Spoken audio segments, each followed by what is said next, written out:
आप सभी लोगों को नमस्कार। तो चलिए शुरू करते हैं आज से अपना नया सेशन डीयू के क्वेश्चंस का। तो हम स्टार्ट करते हैं क्वेश्चन नंबर 31 के साथ। देखो, अगर क्वेश्चन नंबर मैं 31 देखता हूं तो यहाँ पर क्या है, मैच लिस्ट 1 विथ लिस्ट 2। मतलब आपके पास यहाँ पर दो लिस्ट हैं, इनके साथ मैच करवाना है और ये आपके पास सारे ऑप्शंस हैं। देखो, जब भी ऐसे क्वेश्चन है तो जो आपके पास लिस्ट 1 है सबसे पहले उसको देखा करो और उसकी बातें आप रिकॉल किया करो। जैसे अगर मैं क्लेजन कंडेंसेशन की बात करता हूँ तो यहाँ पर सारे रिएक्शन इंटरमीडिएट ऑलमोस्ट की बात की गई है। तो अगर मैं क्लेजन कंडेंसेशन की बात करूंगा तो सबसे पहले हम लोग डिस्कस ही करते हैं कि आखिरकार हमारे पास क्लेजन कंडेंसेशन क्या होता है। तो आप लोगों ने ये इनोलेट केमिस्ट्री में पढ़ा होगा। इनोलेट केमिस्ट्री में क्या पढ़ा होगा कि आपके पास यदि कोई अल्फा हाइड्रोजन कंटेनिंग एस्टर हो, उसके दो मॉलिक्यूल हों और उसके सामने हम बेस लेके आ जाएं, पहले स्टेप में क्या जाएगा हमारे पास NaOET और दूसरे स्टेप में हम क्या कर देंगे, वर्कअप कर देंगे हाइड्रोलिसिस करवाकर। अब यहाँ से जो आंसर बनता है उसको छोड़ो, आप मैकेनिज्म का फंडा समझो। मैकेनिज्म आखिरकार क्या होता है? देखो, मैकेनिज्म ये होता है कि आपके पास एक मॉलिक्यूल ऑफ एस्टर इस तरीके से आप लिख सकते हैं और सामने क्या है, बेस। और आप सभी को पता है NaOET में OET माइनस वाला पार्ट क्या है, बेस है। अगर ये बेस है तो बेस दुनिया में क्या करने आया है, एसिडिक H खाने आया है। तो यहाँ से ये क्या करेगा, एसिडिक H को एक्सेप्ट करेगा जो कि ये मौजूद है। ये एसिडिक H क्यों है? क्योंकि ये इसका कॉन्जुगेट बेस क्या है, रेजोनेंस स्टेबलाइज्ड है। तो यहाँ पर आपके पास फॉर्मेशन हो जाएगा CH2 minus C double bond OET। तो यहाँ पर जब आप रिएक्शन करवा रहे हो तो इस दौरान ये क्या बन चुका है, कार्ब अनाइन। बस यही जो बात थी जो मुझे आपको समझानी थी। यहाँ पर कार्बनाइन का फॉर्मेशन होता है। अब अगले स्टेप में क्या होगा, अगले स्टेप में यहाँ पर एक और मॉलिक्यूल होता है आपके पास CH3C डबल बॉन्ड OET। ये माइनस क्या करेगा, ये वाला माइनस पार्ट यहाँ पर इस कार्बोनिल सेंटर पर अटैक करेगा क्योंकि पॉजिटिव सेंटर है। ये वाला ऊपर O माइनस जाएगा और फिर O माइनस वापस आएगा और OET बाहर करेगा। यह जो मैकेनिज्म है इसको बोलते हैं SNAE, nucleophilic substitution via addition elimination. सबसे पहले हमने ऐड करवाया तो ये 5 बॉन्ड के लिए ऊपर गया, बन नहीं सकती, फिर O माइनस वापस आएगा और उसको as a good leaving group बाहर निकल जाएगा। तो हमारे पास यहाँ पर फॉर्मेशन हो जाएगा CH3C double bond CH2C double bond OET और फर्दर फिर अगले स्टेप में E1 से भी मैकेनिज्म होकर हमारे पास डबल बॉन्ड आ जाएगा। मतलब कुल मिला के इस रिएक्शन में आपको इस पॉइंट पे एकदम अच्छे से ध्यान देना है। तो अगर मैं क्लेजन कंडेंसेशन के ऑप्शन को मैच करता हूं तो पहला नाइट्रीन है, फिर फ्री रेडिकल है, फिर कार्बोनाइन है और फिर लास्ट में अरेनियम आयन है। तो आपको आंसर मिल चुका है कि एक्चुअली कार्बोनाइन का फॉर्मेशन किस में होगा, हमारे पास क्लेजन कंडेंसेशन में होगा। ऐसे क्वेश्चन का करने का तरीका सबसे अच्छा यही है, एक एक लिस्ट 1 से पिक कीजिए, उसके कॉन्सेप्ट लगाइए और यहाँ पर मैच करते जाइए। देखो, अगर मैं अगले रिएक्शन की बात करता हूँ तो हमारे पास कौन सा है, फ्रीडलक्राफ्ट। अगला रिएक्शन है हमारे पास फ्रीडलक्राफ्ट। तो सबसे पहले मैं फ्रीडलक्राफ्ट की जानकारी बताता हूँ। देखो, हमारे पास फ्रीडलक्राफ्ट दो प्रकार के होते हैं, एक तो होता है एल्काइलेशन और एक होता है एसाइलेशन, है ना। एक में तो एल्काइल ग्रुप का इंट्रोडक्शन होता है और एक मेसाइल ग्रुप का। तो यहाँ पर हमारे पास होता क्या है, इस तरीके से बेंजीन होता है और यहाँ पर क्या होगा, CH3Cl एल्काइल हैलाइड और सामने क्या है, एनहाइड्रस AlCl3। तो यहाँ पर ये जो इसका कार्यक्रम होता है, इस कार्यक्रम में किसका फॉर्मेशन होता है, कार्बोकेटाइन का या एल्काइल कार्बोकेटाइन का। और ये CH3 plus as a electrophile work करेगा और यहाँ पर लग जाएगा। इसी को बोलेंगे हम फ्रीडलक्राफ्ट एल्काइलेशन। एक्चुअली अगर मैं इस पूरे रिएक्शन की बात करता हूँ तो ये जो पूरा रिएक्शन है ये इलेक्ट्रोफिलिक सब्स्टिट्यूशन रिएक्शन मैकेनिज्म है और ये 3 स्टेप्स में होता है। सबसे पहले फॉर्मेशन ऑफ इलेक्ट्रोफाइल होता है, इलेक्ट्रोफाइल का फॉर्मेशन होना जैसा कि हम यहाँ पर बना रहे हैं। उसके बाद हमारे पास अरेनियम आयन का फॉर्मेशन होता है। अब आप बोलोगे सर ये अरेनियम आयन आखिरकार क्या होता है, और लास्ट में क्या होता है, removal of proton, removal of proton. देखो, अगर मैं अरेनियम आयन समझाता हूं तो एक्चुअली अरेनियम आयन अगर मैं इसी ही पे ही CH3 प्लस अटैक करवाऊंगा तो इस डबल बॉन्ड से यहाँ पर अटैक करवाऊंगा तो यहाँ पर हमारे पास कुछ इस तरीके से फॉर्मेशन हो जाएगा, यहाँ पर पॉजिटिव, यहाँ पर ऐसे और यहाँ पर CH3 और यहाँ पर H। अब इनके आपस में क्या होगा, रेजोनेटिंग स्ट्रक्चर्स बना सकते हैं हम बहुत आसानी से। तो ये हम जो रेजोनेटिंग स्ट्रक्चर्स बना रहे हैं इन्हीं को हम बोलते हैं अरेनियम आयन। ऐसे ही आप यहाँ पर भी ड्रॉ कर सकते हैं। इसी के और नाम क्या क्या होते हैं, ध्यान से सुनिएगा। अरेनियम आयन का एक नाम और होता है जिसको हम बोलते हैं वैलेंट इंटरमीडिएट। ये डिफरेंट नाम से पूछ सकते हैं। और एक और नाम मैं अगर आपको इसका बताऊं तो इसको बोलते हैं सिग्मा कॉम्प्लेक्स फॉर्मेशन। तो एक्चुअली क्या बन रहा है इसमें, सिग्मा कॉम्प्लेक्स बन रहा है। तो हमारे पास वीडरक्राफ्ट का जो ऑप्शन करेक्ट हो जाएगा वो क्या हो जाएगा, अरेनियम आयन। और मैंने आपको अच्छे से बता भी दिया कि अरेनियम आयन का मतलब क्या होता है। अब मैं क्वेश्चन 3 की तरफ बढ़ता हूँ। देखो यहाँ पर हॉफमैन की बात की, और हॉफमैन बहुत ही फेमस रिएक्शन है, आप लोगों ने बहुत अच्छे से समझा है, बहुत अच्छे से रटा हुआ है 12th क्लास में। क्या रटा है बताइए आप लोगों ने, ये रटा है 3rd रिएक्शन है हॉफमैन। अब कहीं पे भी जगह नहीं है तो मैं यहाँ पर कर दे रहा। होता क्या है, RC double bond ONH2 amide plus Br2 और यहाँ पर KOH। तो एक्चुअली यहाँ से फॉर्मेशन होता है RNH2। और यह जो अमीन है ये कैसा अमीन है, एक कार्बन कम वाला अमीन है। और सबसे इंपॉर्टेंट बात, इसकी जो मैकेनिज्म होती है वो नाइट्रीन बेस्ड मैकेनिज्म होती है। अगर आपने न्यू रिएक्शन मेरे से पढ़ी होंगी तो मैंने आपको नाइट्रीन बेस्ड न्यू रिएक्शन पढ़ाई होंगी, जहाँ पे हॉफमैन, कर्टियस, शिमडेट, लॉजन एक साथ आती हैं। तो हम बोलेंगे जो हॉफमैन है, ये हॉफमैन का हमारा आंसर आ जाएगा नाइट्रीन के साथ। लास्ट आ जाएगा एलाइलिक ब्रोमिनेशन। देखो एलाइलिक ब्रोमिनेशन नाम में ही आ रहा है, एलाइल पोजीशन पर क्या जुड़ना, ब्रोमीन का जुड़ना। तो ये बहुत ही फेमस रिएजेंट होता है NBS, जो ऐसा कार्यक्रम करता है। NBS का फुल फॉर्म क्या होता है, एन ब्रोमोसक्सीनामाइड। अगर मैं थोड़ा सा इसका स्ट्रक्चर बनाऊं तो यहाँ पर देखो स्ट्रक्चर कुछ ऐसा होता है, एन ब्रोमोसक्सीनामाइड। एक्चुअली ये क्या होता है, ब्रोमीन फ्री रेडिकल डोनर होता है। अब यहाँ से अगर ब्रोमीन फ्री रेडिकल आ जाएगा तो हमें पता है यहाँ पर फ्री रेडिकल का फॉर्मेशन है, इसीलिए ये मैकेनिज्म भी किसके द्वारा जाएगी, फ्री रेडिकल के द्वारा जाएगी। तो हम बोल सकते हैं एलाइलिक ब्रोमिनेशन कहाँ से जाएगी, फ्री रेडिकल से। अब ये जो मैंने सारे ऑप्शंस बनाए हैं इसको ऑप्शंस के साथ मैच कर लो और इसको टिक कर दो। कुल मिला के बात ये है कि सारे पहले वाली लिस्ट के आपको कॉन्सेप्ट्स क्लियर करने हैं और फिर एक एक करके वहां पे जोड़ते जाने हैं। अब हम बढ़ते हैं क्वेश्चन नंबर आगे की तरफ। अब हम बात करते हैं क्वेश्चन नंबर 32। देखो इसमें भी वही सेम क्वेश्चन है, मैच लिस्ट 1 विथ लिस्ट 2। अब क्योंकि सेम क्वेश्चन है तो अप्रोच वही है कि सबसे पहले आप लिस्ट 1 को देखते जाइए और आपको मैच करना है।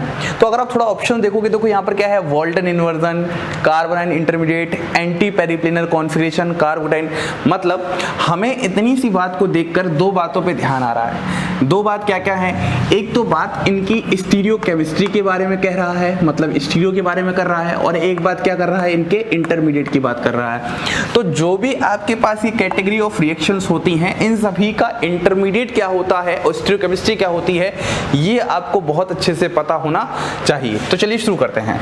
देखो हमारे पास 2 तरह की रिएक्शंस होती हैं, एक होती है सब्स्टिट्यूशन और एक होती है एलिमिनेशन। तो सबसे पहले मैं सब्स्टिट्यूशन रिएक्शन की बात करता हूं, क्योंकि इसमें सब्स्टिट्यूशन रिएक्शन 2 बात की गई है। तो इन 2 सब्स्टिट्यूशन रिएक्शन में मैं क्या बात करूंगा, एक होता है हमारे पास SN1 और एक होता है हमारे पास SN2। अगर मैं आपसे SN1 रिएक्शन की बात करता हूं तो देखो SN1 रिएक्शन हमारे पास क्या है, यहाँ पर ध्यान समझना। सबसे पहले एल्काइल हैलाइड होता है, तो यहाँ पर कार्बोकेटाइन का फॉर्मेशन होता है और फिर क्या करता है, न्यूक्लियोफाइल अटैक करता है और यहाँ पर इस तरीके से प्रोडक्ट बनता है। अब इसमें आपको जो समझने वाली बात है वो सबसे इंपॉर्टेंट ये है कि यही इसका RDS स्टेप है। मतलब सबसे पहले तो इसमें इंटरमीडिएट क्या है, कार्बोकेटाइन। अब दूसरी बात, क्योंकि यहाँ पर कार्बोकेटाइन का फॉर्मेशन हुआ है तो हमें पता है कार्बोकेटाइन एक प्लेनर स्पीसीज होती है, तो न्यूक्लियोफाइल ऊपर से भी अटैक कर सकता है, न्यूक्लियोफाइल नीचे से भी अटैक कर सकता है। ऐसे समझो, कार्बोकेटाइन प्लेनर स्पीसीज है, न्यूक्लियोफाइल ऊपर से भी अटैक कर सकता है, न्यूक्लियोफाइल नीचे से भी अटैक कर सकता है। तो हमारे पास यहाँ पर रेसमाइजेशन हो सकता है, मतलब रेसमिक मिक्सचर मिल सकता है। तो देखो इंटरमीडिएट उसका कार्बोकेटाइन है और स्टीरियोकेमिस्ट्री की कैसी है, रेसमाइजेशन है। ऐसे ही मैं SN2 की बात करता हूँ, तो SN2 में क्या होता है, RX होता है, यहाँ पर ही पहले स्टेप में न्यूक्लियोफाइल होता है। अब ये जो न्यूक्लियोफाइल होता है वो क्या करता है, इसके बैक साइड अटैक करता है, ध्यान ये रखना है, यही सबसे मेन है। यहाँ पर बैक साइड अटैक करेगा तो यहाँ पर आपके पास ट्रांजिशन स्टेट का फॉर्मेशन होता है। ट्रांजिशन स्टेट वो स्टेट होता है जहाँ पर पुराने बंधन टूटते हैं और नए बंधन बनते हैं। जब आपने ऐसा बनाया तो यहाँ पर NUR इस तरीके से ये बन जाएगा। तो इसमें आपको ध्यान क्या रखना है, इसमें आपको 2 बातें, एक तो ये ट्रांजिशन स्टेट से जाता है रिएक्शन, मतलब इसमें कोई रिएक्शन इंटरमीडिएट नहीं बनता, और दूसरी सबसे इंपॉर्टेंट बात कि यहाँ पर जो स्टीरियोकेमिस्ट्री लिविंग ग्रुप की थी उसके जस्ट अपोजिट स्टीरियोकेमिस्ट्री किसकी है, न्यूक्लियोफाइल की है। तो इसीलिए यहाँ पर इन्वर्जन होता है और वो इन्वर्जन जो होता है उसका नाम होता है वॉल्टन इन्वर्जन। उम्मीद करता हूँ आपको ये बात समझ में आई होगी।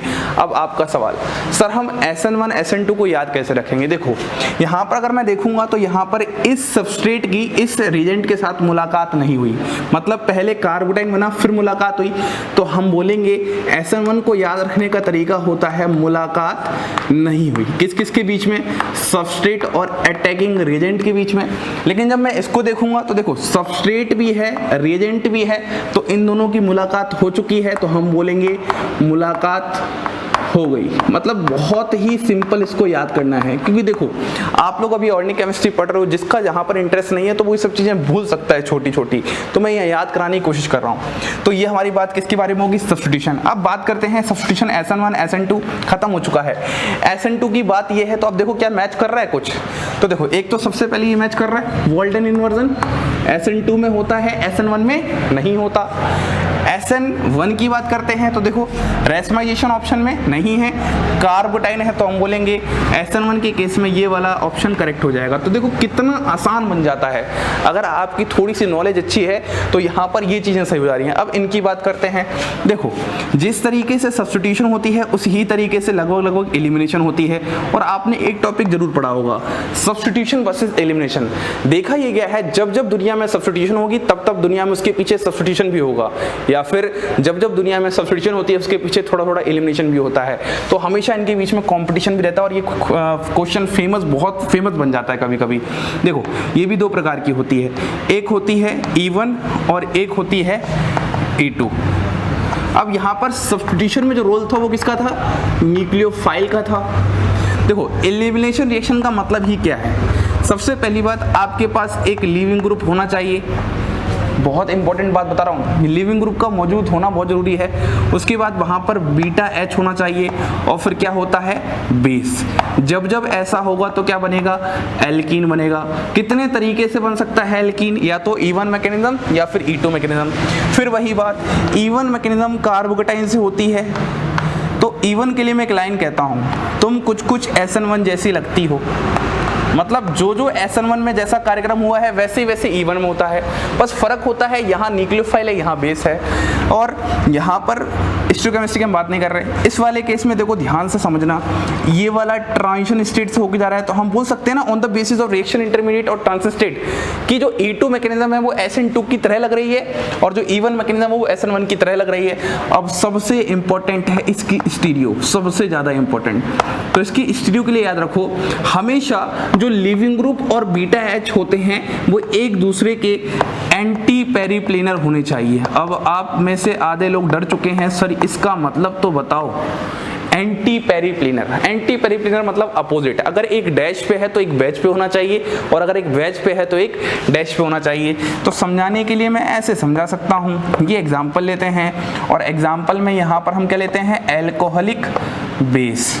और यहाँ पर अगर मैं H को यहाँ बनाता हूँ तो मैं Br को यहाँ बनाऊंगा। अब देखना होगा क्या होगा, ये वाली पोजीशन क्या होती है? 0, ये वाली अल्फा और ये वाली बीटा। तो ये बेस क्या करेगा? इस बीटा H को भगाएगा, तो H प्लस भगा के इलेक्ट्रॉन यहाँ जाएंगे और Br बाहर निकल जाएगा, तो आपके पास एल्कीन का फॉर्मेशन हो जाएगा। अब सुनना बहुत ध्यान से, अगर मान लो मैं एक क्वेश्चन आपसे ऐसा देता हूँ और आपके पास यहाँ पर भी Br है और यहाँ पर मैं CH3 करता हूँ और सामने मैं बेस लेके आता हूँ और यहाँ पर भी मैं CH3 कर देता हूँ। अब मैं बोलूँ बताइए इसका प्रोडक्ट क्या होगा, तो आप क्या करोगे? क्योंकि यहाँ पर बेस है और यहाँ पर लिविंग ग्रुप है तो आपका दिमाग काम करेगा एलिमिनेशन का। तो आप क्या करोगे? बीटा H ढूंढोगे, ये पोजीशन 0, ये पोजीशन अल्फा, ये बीटा, तो बीटा H जो किस पे होगा? डैश पे। इस पे भी बीटा H किस पे होगा? डैश पे होगा। अब देखो यहाँ पर E2 मैकेनिज्म वर्क नहीं करेगी, क्योंकि यहाँ पर बीटा H की एंटी पेरिप्लिनर कॉन्फ़िगरेशन या फिर उल्टी अपोजिट कॉन्फ़िगरेशन नहीं है, जिसकी वजह से यहाँ पर आपका रिएक्शन होगा भी नहीं। तो बहुत ही फेमस मैं बात बता रहा हूँ ये। देखो भाई, जब जब दुनिया में स्टीरियो आई है तब तब तबाही मचा के गई है, तो इसलिए आपको स्टीरियो बहुत अच्छी आनी चाहिए और डरने की बिल्कुल भी जरूरी नहीं है यार। ये सब सिंपल कॉन्सेप्ट्स होते हैं, एक बार सीखने पड़ते हैं। तो देखो मैच करते हैं, E2 के साथ क्या मैच कर जाएगा? कार्बोनाइन और एंटी पेरिप्लिनर। तो हम बोल सकते हैं E2 के साथ एंटी पेरिप्लिनर कॉन्फ़िगरेशन मैच कर रहा है, तो E2 में हमेशा कैसी होनी चाहिए? एंटी पेरिप्लिनर कॉन्फ़िगरेशन होनी चाहिए। अब देखो E1CB, देखो E1CB केस क्या होता है? E1CB तब होता है जब हमारे पास क्या होता है? पुअर लिविंग ग्रुप होता है। तो ये एक्चुअली होता क्या है, कॉन्जुगेट बेस के जाता है। इवन सी फॉर्म क्या है, unimolecular elimination via conjugate base, तो पूरा लिविंग ग्रुप होगा। तो यहाँ पर हम बोल सकते हैं ये कार्बोनाइन मैकेनिज्म से जाता है, इसको थोड़ा सा याद कर लेना। तो ये सारी बातों को आपको ध्यान रखना है, बहुत ही बेहतरीन क्वेश्चन था, इसको आप सारे कॉन्सेप्ट्स को रिवाइज कीजिएगा। अब एक क्वेश्चन और पूछ सकता है, वह क्वेश्चन आ सकता है जहां पर आपको एक सबस्ट्रेट देगा, रिएजेंट देगा, वो बोलेगा कौन सी रिएक्शन है, एलिमिनेशन है कि सब्स्टिट्यूशन है, क्योंकि एलिमिनेशन और सब्स्टिट्यूशन हमेशा क्या करती हैं, एक दूसरे के साथ कॉम्पीट करती हैं। देखो सुनो ध्यान से, पहली कंडीशन जब हाई टेम्परेचर होगा तो एलिमिनेशन होगी, लो टेम्परेचर होगा तो सब्स्टिट्यूशन होगा। दूसरी कंडीशन अगर बेस होगा तो एलिमिनेशन होगी, अगर न्यूक्लियोफाइल होगा तो सब्स्टिट्यूशन होगा। तीसरी कंडीशन अगर वहां पर स्टेरिक क्राउडिंग ज्यादा होगी तो एलिमिनेशन होगा, और लेस स्टेरिक क्राउडिंग होगी तो वहां पर सब्स्टिट्यूशन होगा। तो ये तीन बातों का आप बहुत अच्छे से ध्यान रखना।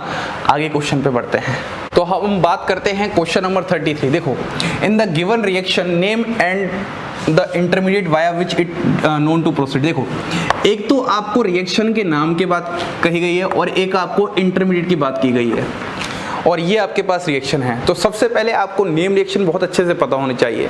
तो मैं एक बार फिर स्टार्ट करता हूं कि जब भी आपको कोई नेम रिएक्शन की बात की जाए तो आपको इस तरीके से याद करना है। सबसे पहले क्या होगा, सबस्ट्रेट क्या है उसका, उसके बाद अटैकिंग रिएजेंट क्या है, उसके बाद लास्ट में होता है प्रोडक्ट। इस तरीके से कोई भी नेम रिएक्शन बहुत आसानी से याद की जा सकती है। मान लो अगर मैं इस रिएक्शन को जरा ध्यान से देखूं तो इस रिएक्शन में मुझे चेंजमेंट क्या दिख रहा है कि ये जो NH2 ग्रुप है ये किस में कन्वर्ट हो रहा है, Cl में हो रहा है। ठीक है, पहली बात। और इसके रिएजेंट को अगर मैं देखता हूं तो एक तो रिएजेंट ये है हमारे पास और एक ये है। अब देखो होता क्या है, यहाँ पर मैं आपको दो बातें बताता हूँ। एक सबसे पहले आपके पास होती है डाई एजोटाइजेशन रिएक्शन, तो एक्चुअली वो वही है। डाई एजोटाइजेशन रिएक्शन में क्या होता है, आपके पास यहाँ पर एनिलीन होती है और सामने क्या होता है NaNO2 प्लस HCl, या इसकी जगह आप HNO2 रखो, और ये बहुत ही कम टेम्परेचर होता है 0 से 5 डिग्री सेल्सियस। तो यहाँ पर बेंजीन डाईएजोनियम सॉल्ट या बेंजीन डाईएजोनियम क्लोराइड का फॉर्मेशन होता है, इसी को हम बोलते हैं डाईएजोटाइजेशन रिएक्शन। तो सबसे पहले स्टेप में एक्चुअली डाईएजोटाइजेशन रिएक्शन ही हुई है। अब यहाँ पर इस डाईएजोटाइजेशन रिएक्शन के सामने अगर मैं एक कॉपर का सॉल्ट और यहाँ पर HCl लेता हूँ तो ये जो रिएक्शन हमारे पास बनती है, इतनी ही बात से आपको रिएक्शन पता होनी चाहिए। अगर आपको ये दो बातें पता चल चुकी हैं तो प्रोडक्ट तो फिक्स्ड होगा। हमेशा नेम रिएक्शन फिक्स्ड होती है, उसका प्रोडक्ट वेरिएबल नहीं होता। तो इतनी ही बात हमें समझ में आना चाहिए एक्चुअली ये कौन सी रिएक्शन है, सैंडमेयर रिएक्शन है। बहुत इंपॉर्टेंट बात। अगर ये सैंडमेयर रिएक्शन है तो यहाँ पर फॉर्मेशन हो जाता है इस तरीके से Cl। चलो इतनी बात हो चुकी है, मतलब एक चीज तो कंफर्म हो गई कि ये रिएक्शन सैंडमेयर रिएक्शन है। लेकिन अब सवाल आता है इसका रिएक्शन इंटरमीडिएट क्या है। तो जनरली आपने जब रिएक्शन पढ़ी होगी तो आपने सिर्फ इस रिएक्शन को रटा ही होगा, आपने कभी इसके ना ही मैकेनिज्म में गए होगे और ना ही आपने कभी जानने की कोशिश की गई होगी। तो सुनो, तभी ये क्वेश्चन पूछा है, इसका करेक्ट आंसर यही है, सैंडमेयर एंड फ्री रेडिकल। देखो कभी कभी कुछ चीजें ऐसी होती हैं जो आपको एज अ फैक्ट याद करनी पड़ती हैं, हमेशा उसके मैकेनिज्म में भी जाने की जरूरत नहीं है। ये क्वेश्चन ऐसे होते हैं, मतलब जस्ट आप ये मान लो अगर आता होगा तो कर लोगे, नहीं आता होता तो आप खो जाओगे। मैकेनिज्म बता भी दूंगा तो आप बहुत बड़े तुरंखानी बन जाओगे कि हाँ मैकेनिज्म करके वहां देख रहे हो। ये तो रटने के ऊपर है कि अगर आपको पहले से याद है तो आप बता दोगे कि सैंडमेयर है और फ्री रेडिकल मैकेनिज्म से जाती है। तो आज के बाद अगर कभी भी सैंडमेयर आएगी और पूछे बताओ भाई इसका रिएक्शन इंटरमीडिएट क्या है, तो आप बोलोगे इसका फ्री रेडिकल। ऐसे ही जैसे मैंने अभी पिछला सवाल कराया था हॉफमैन ब्रोमाइड, उसका रिएक्शन इंटरमीडिएट क्या है, नाइट्रीन। अब उसको मैकेनिज्म रटने से कोई फायदा नहीं है, आपको याद हो चुका है कि हॉफमैन में क्या होता है, बोलिए नाइट्रीन। ऐसे ही रीमर-टीमन की बात करता हूं तो आपको फेमस याद है डाइक्लोरोकार्बिन, तो क्या उसके मैकेनिज्म को आना जरूरी है। ऐसे क्वेश्चंस या ऐसे पेपरों के लिए जो DU BHU या ऐसे पेपर्स होते हैं जो थोड़े से कम समय में ज्यादा सवाल करने होते हैं, तो वहां पर मैकेनिज्म करवाना भी नहीं चाहता, वो तो ये जानना चाहता है कि आपको कितनी ज्यादा चीजें याद है और किस किस तरीके से याद है। तो बस यही सिंपल सी बात है। तो ओवरऑल आंसर तो इसका आ चुका है। अब लेकिन इससे रिलेटेड एक दो बातें और करते हैं। जैसे मान लो मैं इसमें हुंसडीकर की बात की तो हुंसडीकर रिएक्शन के बारे में थोड़ा सा आइडिया देता हूं। बहुत ही फेमस रिएक्शन है हुंसडीकर, उसकी एक बहुत ही मजे वाली बात बताता हूं और उसी क्वेश्चन को मैं करवाता हूं। देखो आपको बहुत अच्छे से पता है यहाँ पर इस तरीके से, और यहाँ पर COOAG, और यहाँ पर मैं लिख रहा हूँ Br2 और यहाँ पर मैं लिख रहा हूँ CCl4। देखो होता क्या है हुंसडीकर में, जो silver salt of carboxylic acid होता है उसका सबस्ट्रेट होता है और ये रिएजेंट होता है, और यहाँ पर हमारे पास इस तरीके से बनता है ऐसे Br। सबसे पहला सवाल तो कभी कभी ये पूछता है क्या ये रिएक्शन पॉसिबल है। तो आधे से ज़्यादा लोग बोलते हैं ये रिएक्शन पॉसिबल नहीं है। अब उसका रीज़न भगवान जाने, लेकिन सबसे पहले मैं आपको एक बात बताता हूँ। देखो, ये रिएक्शन भी पॉसिबल है और इसका जो रिएक्शन इंटरमीडिएट है वह सवाल सबसे ज़्यादा फेमस पूछा गया और जेम में भी आ रखा है, वो फ्री रेडिकल है। तो कहने का मतलब ये है कि जो फ्री रेडिकल होता है वो ब्रिज हेड पोजीशन पर स्टेबल होता है। ये पोजीशन कौन सी है? Bridge head. तो ब्रिज हेड पोजीशन में फ्री रेडिकल का होना पॉसिबल होता है, क्योंकि फ्री रेडिकल की दो हाइब्रिडेशन होती हैं, एक sp2 भी होती है और एक sp3 भी होती है। तो जो sp3 होती है वो पिरामिडल होती है और वो यहाँ पर एग्जिस्ट करती है। तो हम बोल सकते हैं हुंजिकर रिएक्शन में ब्रिज हेड सब्स्टिट्यूशन करवा सकते हैं। बहुत इंपॉर्टेंट बात बता रहा हूँ, ब्रिज हेड सब्स्टिट्यूशन करवा सकते हैं। हम लोग कार्बोकेटाइन बना के कभी भी ब्रिज हेड सब्स्टिट्यूशन नहीं करवा सकते, क्योंकि कार्बोकेटाइन बनता ही नहीं है। ये बात आपको पता है ब्रेड्स रूल के अकॉर्डिंग, आप लोगों ने पढ़ा होगा ब्रेड्स रूल। तो देखो कितनी सारी बातें छुपी हैं ब्रेड्स रूल। कभी कभी तो ऐसा लगता है ऑर्गेनिक केमिस्ट्री में बोलता ही रहूं, बताता ही रहूं, लेकिन कुछ कुछ समय सीमा है और हर चीज़ है हमें देखनी पड़ती है। तो अगर मैं सवाल में देखता हूं तो हमें देखना है फ्री रेडिकल है, और दूसरी बात यहाँ पर ब्रिज हेड सब्स्टिट्यूशन है। और ये अपने आप में बहुत ही अनोखी बात है कि ब्रिज हेड पर सब्स्टिट्यूशन इतना आसान नहीं होता। तो ये हमारा इसका आंसर था और हमने ऑलमोस्ट इसको बता भी दिया। आगे बढ़ते हैं क्वेश्चन में। अब बात करते हैं क्वेश्चन नंबर 34। देखो, in the Cannizzaro reaction given below. तो यहाँ पर कैनिज़ारो रिएक्शन की बात कर रहा है। तो अगर आप अभी तक थोड़े समझदार हो, देखोगे तो कितनी बार कैनिज़ारो रिएक्शन आ चुका है। तो फिर हम यहाँ पर कैनिज़ारो की बात करते हैं। सबसे पहले हम अपना लेखा जोखा तैयार करते हैं और उसके बाद कैनिज़ारो रिएक्शन की बात करेंगे। आखिरकार पूछा गया है द स्लोएस्ट स्टेप इज। देखो, स्लोएस्ट स्टेप की बात की गई है और मैंने आपको बोला था ऐसा क्वेश्चन फेमस है। देखो, जब भी स्लोएस्ट स्टेप की बात की जाए तो वही होता है रेट डिटरमाइनिंग स्टेप। तो आखिरकार इसका रेट डिटरमाइनिंग स्टेप क्या है? तो सबसे पहले बात करते हैं, क्योंकि यह है एक नेम रिएक्शन है तो इसमें क्या होना चाहिए? सबसे पहले सबस्ट्रेट होना चाहिए, अटैकिंग रिएजेंट होना चाहिए और लास्ट में क्या होना चाहिए? प्रोडक्ट होना चाहिए। ये सारी बातें हमने पहले डिस्कस कर रखी हैं, अब नहीं कराऊंगा। उसके बाद यह एक डिस्प्रोपोर्शनेशन रिएक्शन है जहां पर क्या होता है? ऑक्सीडेशन भी होता है और रिडक्शन भी होता है। ये सारी बातें हमने पहले से कर रखी हैं। तो हम सीधे इसके मुद्दे पे आते हैं, मैकेनिज्म पे आते हैं। तो आपके पास रिएक्शन क्या है? ये वाली है जहां पर क्या है? दो मॉलिक्यूल ये हैं और सामने क्या है? NaOH है, कंसंट्रेटेड पार्ट होगा। और वह आपके पास आंसर है, एक तो CH3OH बना हुआ है और एक HCOO Na+ बना है। तो आपको अच्छे से पता है यह जो कार्बोनिल कंपाउंड वो कैसे हैं? जिनके पास अल्फा H नहीं है, तो अगर मैं सबसे पहले इनके मैकेनिज्म की बात करूं, यही हमें सीखना है, बाकी तो हमें सारी चीजें पता ही हैं। तो मैकेनिज्म में हमारे पास क्या होगा? यहाँ पर HC+OH पहले स्टेप में। अब सुनना ध्यान से, यहाँ पर क्या है? NaOH है। अब ये क्या काम करेगा? यह है बेस का भी काम कर सकता है, न्यूक्लियोफाइल का भी काम कर सकता है। क्योंकि सामने वाले पर कोई एसिडिक H नहीं है तो इसको यहाँ पर एज अ न्यूक्लियोफाइल ही वर्क करना पड़ेगा। ये सबसे इंपॉर्टेंट बात है। आप लोगों ने क्या कभी जानने की कोशिश की है कि एल्डोल कंडेंसेशन में एल्डोल कंडेंसेशन कैसे हुआ? तो वहां पर अल्फा H था, तो अल्फा H होने से ये एज अ बेस काम करता है वहां पर, तो जहां पर वो कार्बोनाइन का फॉर्मेशन करके फिर दूसरे मॉलिक्यूल पर अटैक करता है। लेकिन यहाँ पर ये एज अ न्यूक्लियोफाइल वर्क करेगा, जो कि अटैक फिर यहाँ करेगा, इस कार्बोनिल सेंटर पर अटैक करेगा और ये ऐसे जाएगा। फिर क्या बन जाएगा? HCO- यहाँ पर आ जाएगा OH और यहाँ पर H। अब आप बोलोगे सर ये O- वापस लेके आओ और OH को बाहर निकाल दो। देखो, पहली बात, OH कोई अच्छा लिविंग ग्रुप नहीं है। दूसरी बात, जब आप इसको बाहर ही कर दोगे तो दोबारा ये बन गया। तो ये सब कार्यक्रम करने की जरूरत क्या है? इतना सब कुछ सीखने की जरूरत क्या है? कुछ नहीं। तो मतलब ऐसा पॉसिबल होगा ही नहीं। तो अगली स्टेप में ये हो सकता है कि यहाँ पर HC+OH है। देखो, ये O- आता है, ध्यान से देखना, ध्यान से। और यहाँ पर जो ये हाइड्राइड है वो यहाँ पर अटैक करता है। हमें ये पता है ये कार्बोनिल सेंटर है, इलेक्ट्रॉन डेफिशिएंट है, तो यहाँ से इलेक्ट्रॉन रिच स्पीशीज जाएगी। लेकिन ये नहीं पता था कौन सी इलेक्ट्रॉन रिच जाएगी। अब आप समझ नहीं रहे कितना बड़ा कार्यक्रम हो गया। मतलब पहली बार दुनिया में कोई हाइड्राइड ट्रांसफर हुआ है, तो हम बोल सकते हैं यहाँ पर जो ये हाइड्राइड शिफ्ट या हाइड्राइड का ट्रांसफर है टू द कार्बोनिल ग्रुप, यही इसका क्या है? आरडीएस स्टेप है। यही इसका क्या है? स्लोएस्ट स्टेप है। और जैसे ही इसका स्लो स्टेप आप देखोगे तो यहाँ पर क्या हो जाएगा? HC+O, यहाँ पर OH+, ये क्या बन जाएगा? HCO- और यहाँ पर H, इस तरीके से बन जाएगा क्योंकि ये ऐसे शिफ्ट होगा। अब देखो, ये एसिड है और ये वाला पार्ट है, तो ये माइनस क्या करेगा? इस H+ को भगा ले जाएगा, क्योंकि हमेशा जो मोस्ट एसिडिक होता है वो सॉल्ट की फॉर्म में एग्जिस्ट करता है। तो यहाँ पर सिंपल क्या हुआ है?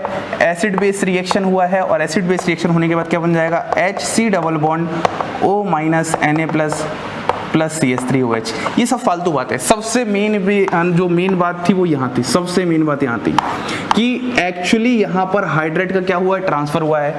अब देखो स्टेटमेंट में क्या क्या लिखा है, the attack of OH at carbonyl group. तो देखो ये जो OH का अटैक था कार्बोनिल, क्या इसका आरडी स्टेप था क्या? नहीं, ये कोई आरडी स्टेप नहीं था। The transfer of hydride ion into the carbon, हाँ ये वो लाइन है जिसको मैं ढूंढने की कोशिश कर रहा था कि जो हाइड्राइड आयन का ट्रांसफर हो रहा है कार्बन ग्रुप की तरफ, इसी को हम आरडी स्टेप बोलते हैं। अगला क्या है, डीप्रोटोनेशन। ये सब फालतू बकवास बातें।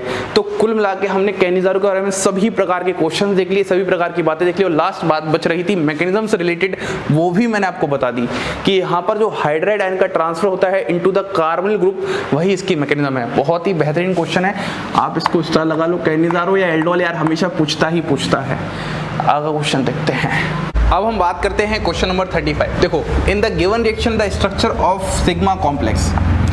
अभी थोड़ी देर पहले मैंने आपको बताया था सिग्मा कॉम्प्लेक्स की कहानी।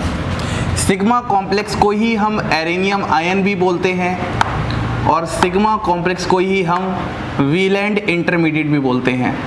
और आपको मैंने बहुत अच्छे से समझाया था कि सिग्मा कॉम्प्लेक्स जैसा शब्द जो है वो ESR इलेक्ट्रोफिलिक सब्स्टिट्यूशन रिएक्शंस में आता है और यूज करते हैं। तो ये आपके सामने है।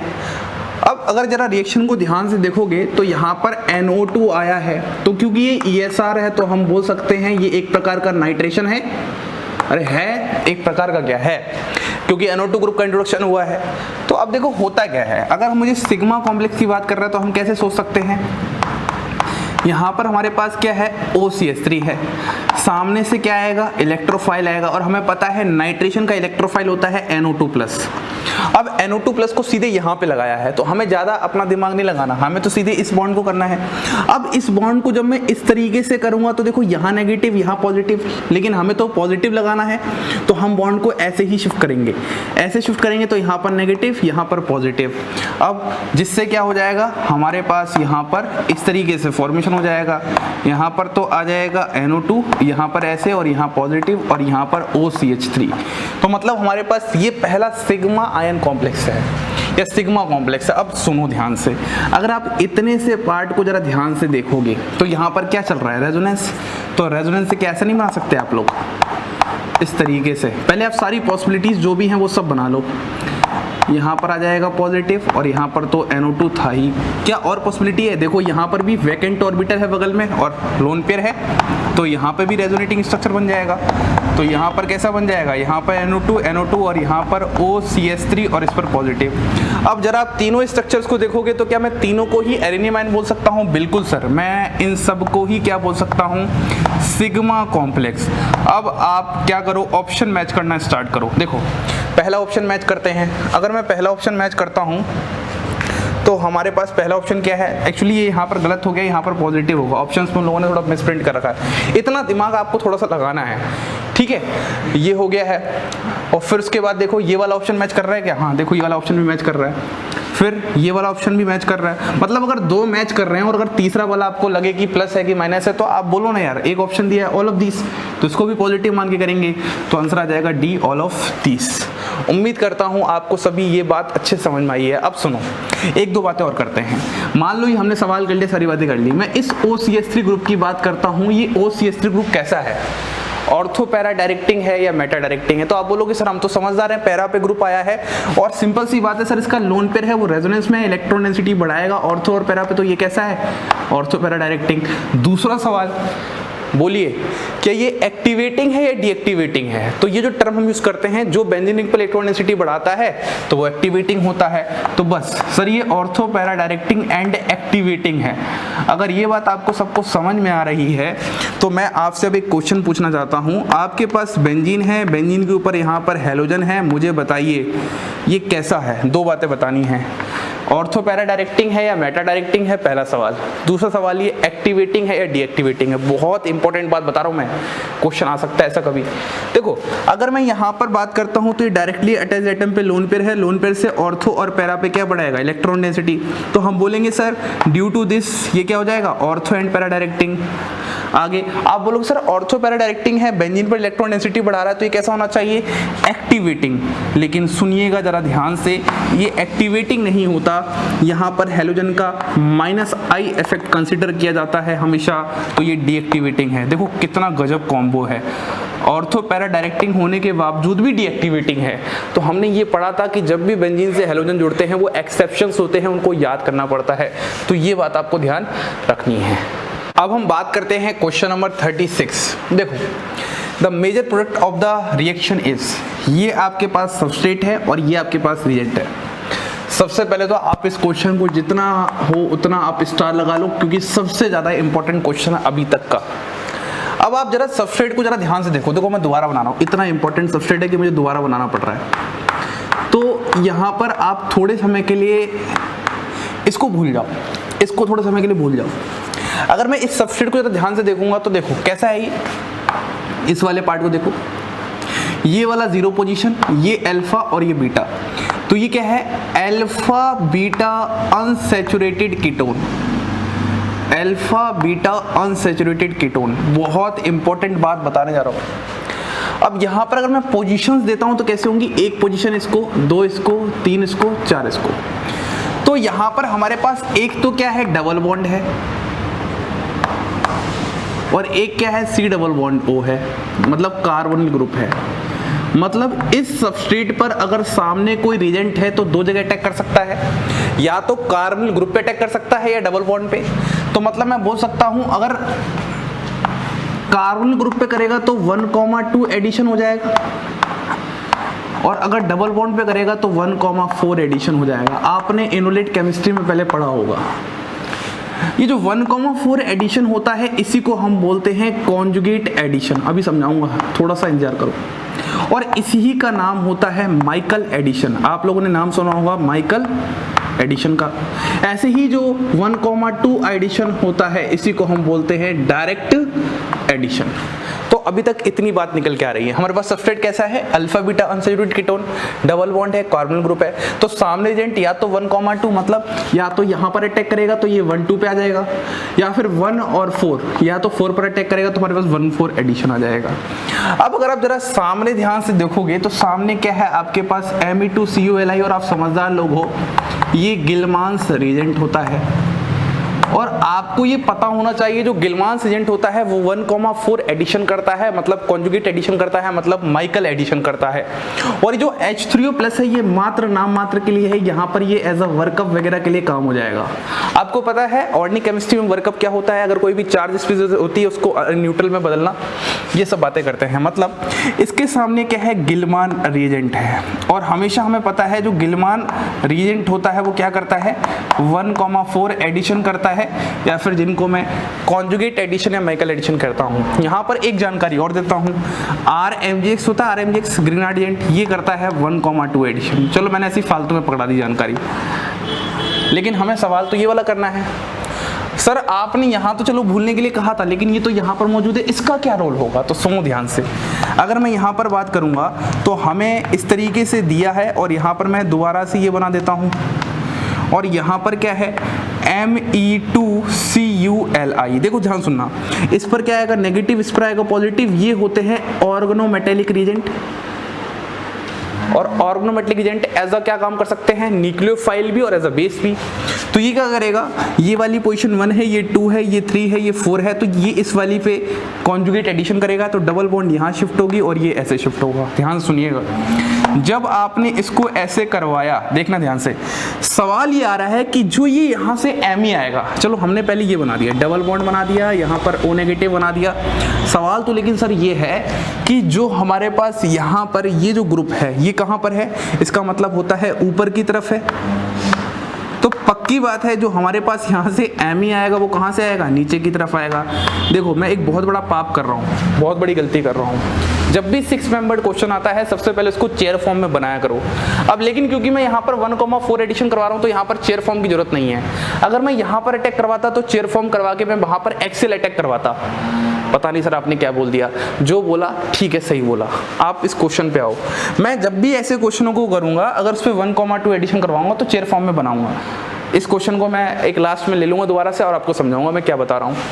अगर मैंने यहाँ पर अटैक करवाया तो ये अगर ऊपर की तरफ है तो नीचे से अटैक करेगा, तो सिंपल सी बात है सर, Me की जो स्टोइकोकेमिस्ट्री होगी वो कुछ इस तरीके से हो जाएगी।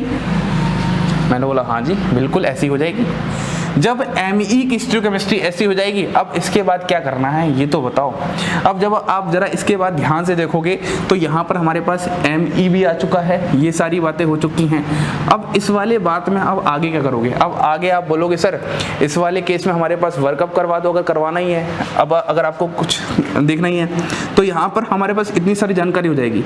यहाँ पर आ गया डबल बॉन्ड O-, तो फिर यहाँ से हम करवाएंगे वर्कअप, और वर्कअप करवा के क्या हो जाएगा H3+ आएगा, ठीक है। तो यहाँ से H आ जाएगा इस पे, और H आते ही आपके पास ये OH डबल बॉन्ड, और यहाँ से आ जाएगा डैश Me। बाकी आप साइड में ये वाला ग्रुप तो लगाते रहिए, ठीक है।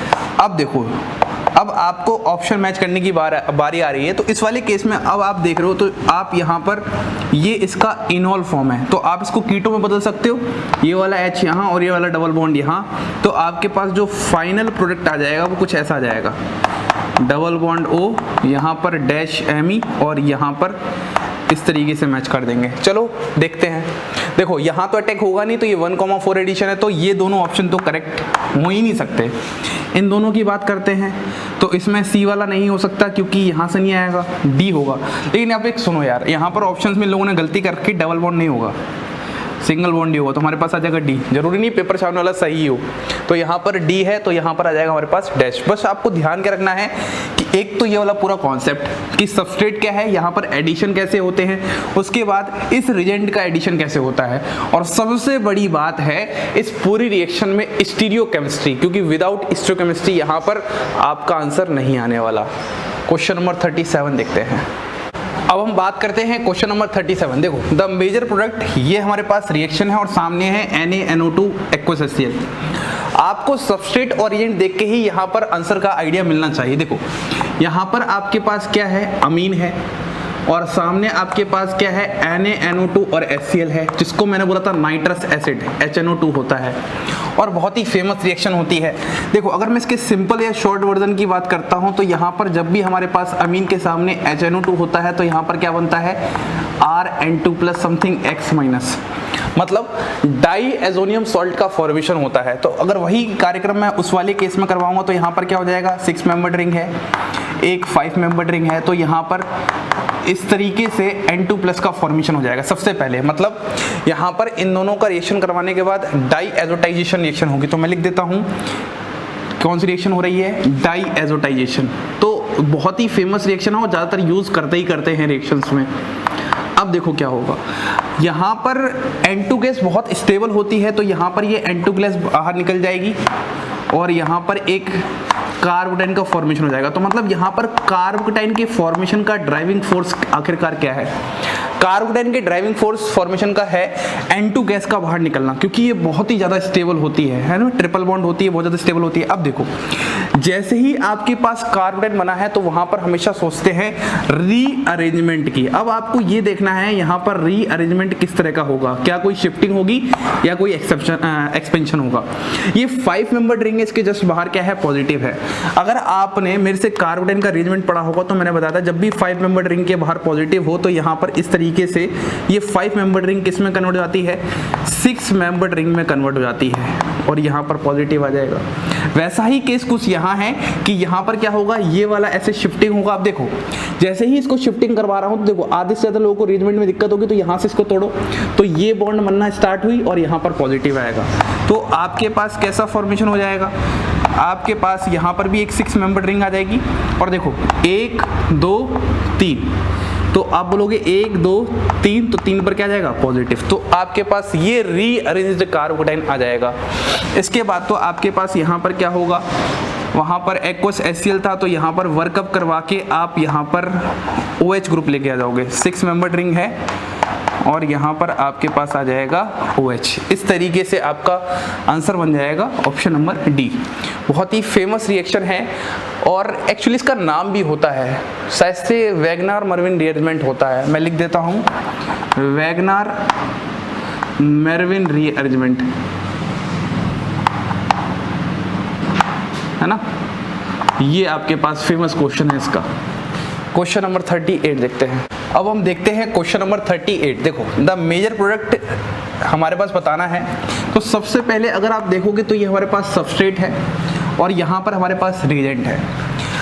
अब बहुत ध्यान से मेरी बात को समझना, मैंने आप लोगों को ये पढ़ाया था, जब मैंने एल्केन पढ़ाया था तो एल्केन के सामने जब भी कुछ H2 हो और सामने H नहीं हो, देखो इस बात को मैं पहचान कैसे पा रहा हूँ, तो उसकी मात्र एक वजह होती है, ये है H नहीं, फोटोकेमिकल कंडीशन।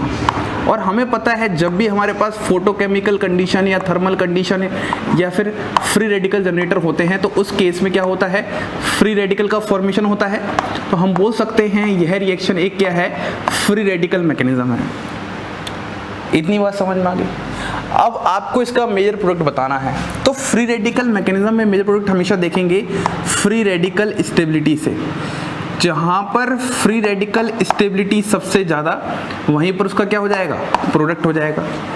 तो आपको क्वेश्चन करने के लिए स्टेप क्या करने हैं, सिंपल सी बात ये है, सबसे पहला आपको डिफरेंट CH बॉन्ड ढूंढने होते हैं, और सभी डिफरेंट CH बॉन्ड में क्या करना पड़ता है, होमोलिसिस करना पड़ता है।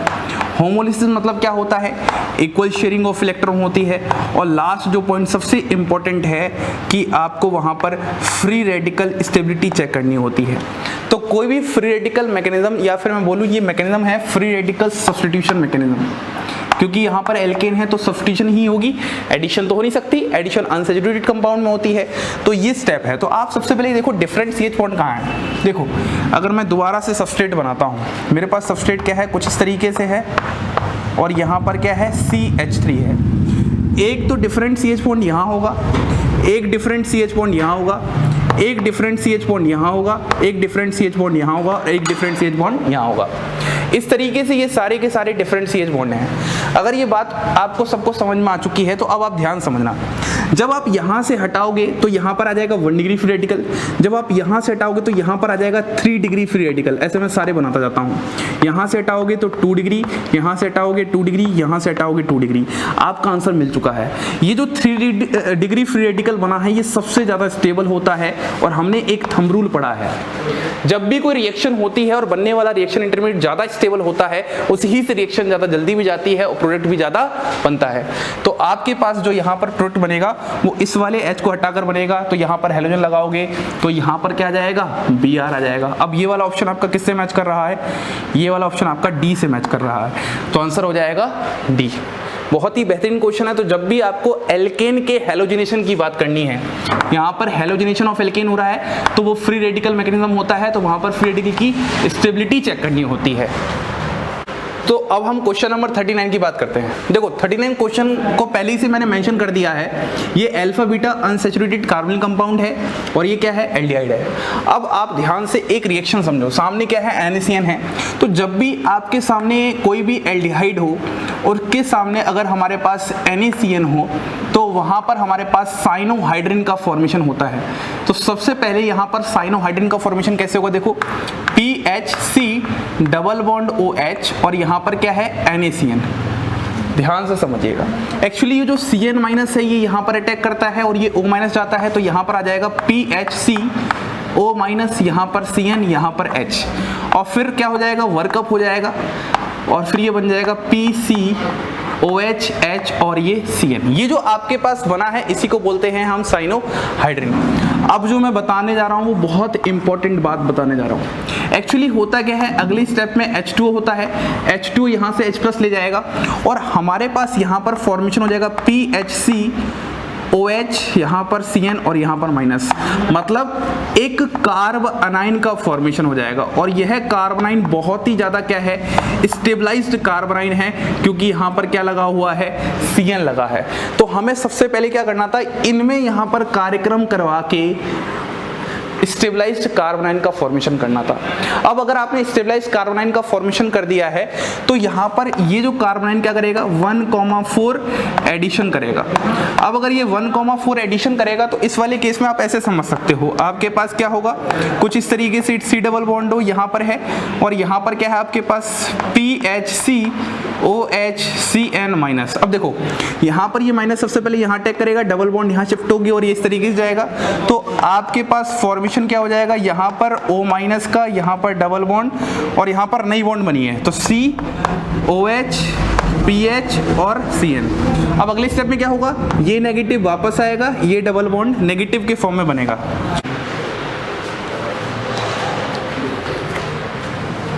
देखो इसके बाद हमारे पास क्या होगा, इसके बाद हमारे पास यहाँ पर इस तरीके से यहाँ पर डबल बॉन्ड O आ जाएगा, यहाँ पर तो वर्कअप हो के बन जाएगा और ये आ जाएगा COH PH और यहाँ पर CN।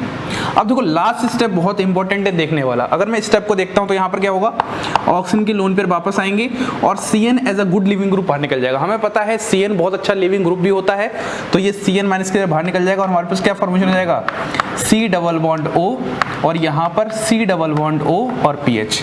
अब आप ये वाला ऑप्शन मैच कर लो किसके साथ मैच कर रहा है, तो अगर आप ऑप्शन मैच करोगे तो आपके पास ऑप्शन नंबर डी आ जाएगा। तो इस तरीके से आपके पास ये क्वेश्चन नंबर 39 हो जाएगा। सबसे पहले आपको ध्यान देना है किस तरीके से अनसैचुरेटेड कार्बोनिल कंपाउंड होता है और सामने एल्डिहाइड के सामने जब NaCN आएगा तो साइनोहाइड्रिन का फॉर्मेशन करेगा। फिर वहां से हमने कार्बोनिल का फॉर्मेशन करवाया और उस कार्बोनिल का हमने यहाँ पर 1,4 एडिशन या फिर कॉन्जुगेट एडिशन करवाया और करवा के लास्ट स्टेप सबसे इंपॉर्टेंट था जहां पर आपको ये बेसिक केमिस्ट्री लगानी है। लास्ट क्वेश्चन देखते हैं इसके बाद। अब हम बात करते हैं क्वेश्चन नंबर 40 की। देखो क्वेश्चन नंबर 40 में आपको कंप्लीट द रिएक्शन करना है और इस वाले सेशन में अधिकतर ऐसे ही क्वेश्चन ज्यादा हैं जहां पर आपको कंप्लीट द रिएक्शन करना होता है। अगर आप जरा ध्यान से सबस्ट्रेट को देखोगे तो आपको सबस्ट्रेट में दो चीजें दिख रही हैं। एक सबसे पहले आपको एल्कीन दिख रही है और एक आपको यहाँ पर क्या दिख रहा है, एस्टर दिख रहा है। और सामने आप रिजल्ट देखोगे तो HgOEC का होल ट्वाइस और फिर NaBH4OH माइनस। देखो हम इस रिएक्शन की जो बात करेंगे तो बेसिकली यहाँ पर ये रिएक्शन ऑक्सीमर्क्यूरेशन डीमर्क्यूरेशन रिएक्शन है। बहुत इंपॉर्टेंट बात है, ये ऑक्सीमर्क्यूरेशन डीमर्क्यूरेशन रिएक्शन है और ये एक तरीके से हम बोल सकते हैं हाइड्रेशन रिएक्शन है, जहां पर हम एल्कीन में वाटर का एडिशन करवाते हैं। देखो अगर मैं आपसे एडिशन ऑफ वाटर की बात करता हूं तो सबसे पहले आपको समझाता हूं। एडिशन ऑफ वाटर एल्कीन में हम तीन तरीके से करवा सकते हैं। एक तो कैटलिस्ट की प्रेजेंस में, जहां पे एसिड कैटलिस्ट होता है तो हम लोग उसको लिख सकते हैं H2OH+। एक होता है हमारे पास HBO method, hydroboration oxidation method, जो हमने पिछले सेशन में किया था। और एक तीसरा मेथड ये वाला होता है OMDM मेथड। अब OMDM का बेसिक फंडा क्या है, आपको यहाँ पर डबल बॉन्ड पे मार्कोनिकोव रूल लगाना है। सबसे इंपॉर्टेंट बात यही है, मार्कोव-निकोव रूल लगाना है। देखो हम लोग यहाँ पर तो बात कर ही रहे हैं, लेकिन HBO में क्या लगाते हैं, एंटी मार्कोनिकोव रूल लगाते हैं और ऐसे ही यहाँ पर क्या लगाते हैं, मार्कोनिकोव रूल लगाते हैं। लेकिन इंपॉर्टेंट बात यह है यहाँ पर नॉन क्लासिकल कार्बोकटाइन होता है। नॉन क्लासिकल कार्बोकटाइन से मतलब क्या है, यहाँ पर किसी भी प्रकार का वो रीअरेंजमेंट नहीं दिखा पाएगा, लेकिन इस केस में क्लासिकल कार्बोकटाइन का फॉर्मेशन होता है, जिसकी वजह से रीअरेंजमेंट होने के बाद मार्कोनिकोव रूल लगाएंगे। इस बात को आपको ध्यान रखना है। तो अगर मैं मेन मुद्दे पे आऊं तो समझ लो यहाँ पे डीके से यहाँ पर हमारे पास क्या जाएगा, डबल बॉन्ड हो जाएगा। अब जरा आप ध्यान से देखोगे तो ये डबल बॉन्ड की जगह इस जगह तो क्या कर दोगे आप, OH कर दोगे और यहाँ पर क्या कर दोगे आप, H कर दोगे। हमें मार्कोनिकोव रूल क्या कहता है, हमेशा नेगेटिव पार्ट वहां जाता है जहां पर क्या होता है, लेस नंबर ऑफ हाइड्रोजन होता है। तो जब हम ऐसा करेंगे तो हमारे पास यहाँ पर आंसर कैसे आ जाएगा, यहाँ पर तो हमारे पास OH आ जाएगा और इस जगह हमारे पास क्या जाएगा, H आ जाएगा। और फिर हम इस ही तरीके से यहाँ पर OH बना देंगे, 1 2 3 4। इस वाली जगह पर हमारे पास क्या जाएगा, OH पार्ट आ जाएगा। मतलब ये मैंने एंड में OH वाला पार्ट क्यों किया, क्योंकि यहाँ पर आपके पास क्या है, एस्टर है और एस्टर का भी क्या हो जाएगा, फर्दर हाइड्रोलिसिस हो जाएगा। अब आपको सबसे इंपॉर्टेंट बात जो ध्यान देनी है कि आप सब लोग यहाँ पर ये सब देख के ऑक्सीमर्क्यूरेशन डीमर्क्यूरेशन वगैरह सब ज्ञान लगाकर आप ये वाला कार्यक्रम तो करवा दोगे, लेकिन आप एंड में एस्टर को एज इट इज एस्टर लिख दोगे। बल्कि आपको ध्यान देना है ये जो OH माइनस है ये बहुत इंपॉर्टेंट काम करेगा, ये एज अ हाइड्रोलिसिस काम करेगा, जहां पर एस्टर का हाइड्रोलिसिस किस में हो जाएगा, अल्कोहल में हो जाएगा। इस बात को बहुत अच्छे से ध्यान देना है, इसलिए क्वेश्चन बहुत अच्छा क्वेश्चन बन गया है। नहीं तो आधे सोचेंगे बस ये तो ऐसे ही देखने के लिए बना दिया, ऐसे नहीं बनाया है।